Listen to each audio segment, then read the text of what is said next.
Hey guys, what's up? Welcome back to my channel. My name's Renee if you're new. Today's video is going to be my favorite video ever, and that is my fall reading list. I made a playlist too, if you guys want to follow. It's called Witchy Autumns if you want to listen to some like really cozy vibey music while you're reading very thriller fall-esque books. I will link all these books that I mentioned down below as well as the playlist. First book is called The Passengers. So this one sounds so interesting. Just as self-driving cars are becoming the trusted, safer norm, 8 people find themselves in a terrifying situation, including a faded TV star, a pregnant young woman, an abused wife fleeing her husband, an immigrant, a husband and a wife, and a suicidal man. From cameras hidden in their cars, their panic is broadcasted to millions of people around the world, but the public will show their true colors when they're asked which of these people should we save and who should we kill first. That's the first one I'm gonna read. And then I picked up this one. This one is called Behind Closed Doors. Everyone knows a couple like Jack and Grace. He has looks and wealth, she has charm and elegance. He's a dedicated attorney who has never lost a case,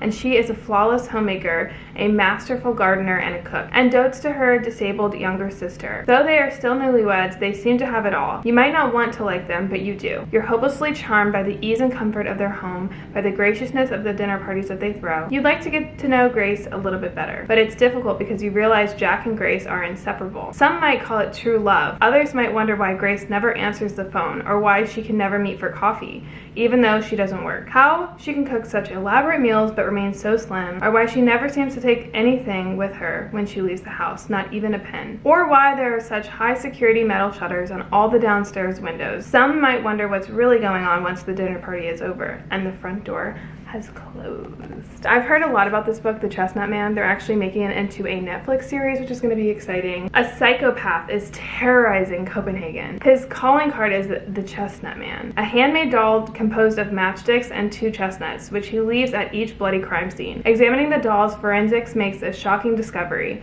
a fingerprint belonging to a young girl, a government minister's daughter, who has been kidnapped and murdered a year ago. A tragic coincidence or something more twisted? To save innocent lives, a pair of detectives must put aside their differences to piece together the Chestnut Man's gruesome clues, because it's clear that the madman is on a mission that is far from over and nobody is safe.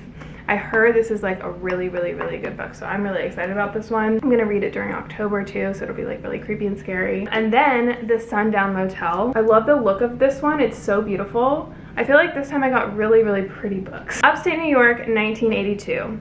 Viv Delaney wants to move to New York City. Don't do it, girl.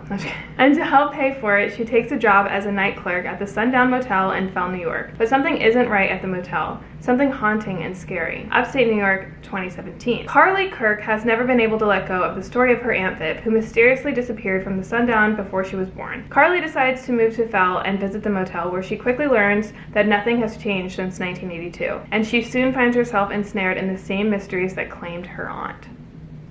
Right? After all those thrillers, after Halloween is like dissipated a little bit, I want to kind of like not go so dark. So I picked up The 7 Husbands of Evelyn Hugo. So you guys know, if you follow my reading journey, I'm obsessed with Daisy Jones and the Six. It's one of my favorite books ever, and this is the same author, so I'm excited about this one. I am a little bit concerned though, because it sounds very similar, so hopefully it's not like she wrote this one first and then Daisy Jones and the Six, but then it stemmed from this book, and this is like everyone reads this one first, which is why they like this one. I don't know.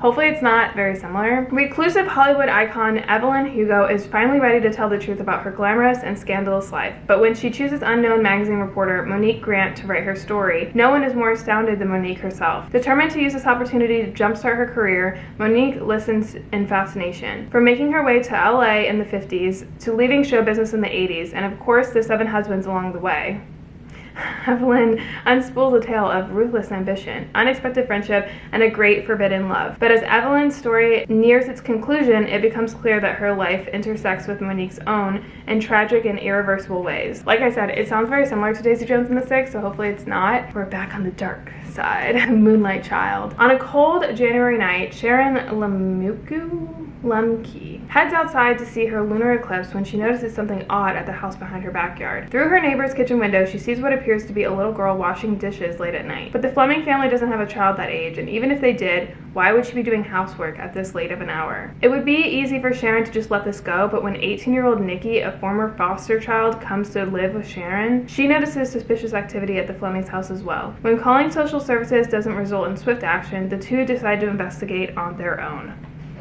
So creepy. Ooh. And then this is the last one. This one is stunning. Look at how beautiful the cover of this is. I just want to pick it up because it's so pretty. Linus Baker is a by-the-book caseworker in the Department of Charge of Magical Youth. At 40, he lives in a tiny house with a devious cat and his old records for company, but his quiet life is about to change. Linus is summoned by extremely upper management and given a curious and highly classified assignment. Travel to an orphanage on a distant island and determine whether 6 dangerous magical children are so dangerous. In fact, if they're likely to bring about the end of days. When Linus arrives at the strangest of islands, he's greeted by a series of mysterious figures, the greatest mystery of which is Arthur Paranias, the master of the orphanage. As Linus and Arthur grow closer, Linus discovers the master would do anything to keep the children safe, even if it means that the world has to burn, or worse, his secret comes to light. I think this is more of like a fantasy, like mystical one. I'm excited about it. It'll be a good way to end the darkness of my thriller books. But yeah, those are the books that I'm reading for fall. Let me know if you guys want to read along. I'll be reading in this like order, and I'll leave my Goodreads account down below, and of course I'll keep you guys posted on my vlogs and stuff. If you guys are reading any other books, let me know what you're reading for this fall. I hope you guys enjoyed this video. If you did, give it a thumbs up. I love you guys so much. I'll see you soon.